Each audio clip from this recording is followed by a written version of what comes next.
సాధారణంగా సర్వేలు ఎలా ఉండాలంటే సమీపంలోకి వచ్చినట్టు ఉండాలి. అంటే ఒక 10, 15 అటు ఇటు రావడంలో తప్పులేదు. కానీ అసలు ఒకదానికొకదానికి పొంతన లేని సర్వేలు ఒక్క ఆంధ్రప్రదేశ్ విషయంలోనే ఉంటున్నాయి, మిగతా రాష్ట్రాలు ఎక్కడా లేదు. ఒకటి టైమ్స్ నౌ ఇప్పటికీ 19 నుంచి 20 దాకా వైఎస్ఆర్ కాంగ్రెస్ పార్టీ గెలుస్తుందని అంచనా వేస్తుంది. ఇండియా టీవీ 10 పార్లమెంట్ స్థానాల దాకా గెలుచుకుంటుందని అంచనా వేస్తుంది. మరొక వైపున ఏదైతే C Voter, ABP C Voter వచ్చేటప్పటికి 20 ఎంపీ సీట్లు తెలుగుదేశం కూటమి గెలుచుకుంటుందని అంచనా వేస్తున్నారు. అసలు ఒకదానికి పొంతం లేదు ఇక్కడ.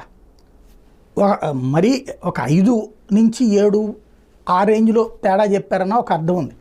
ఒకళ్ళు 20 ఇటు వస్తాయంటే ఒకళ్ళు 20 ఇటు వస్తాయి అంటున్నారు, మధ్యలో వాళ్ళు 10 ఇటు వస్తాయి అంటున్నారు. సర్వేల ప్రామాణికతకి ఆంధ్రప్రదేశ్ మాత్రమే తేడా ఉందా?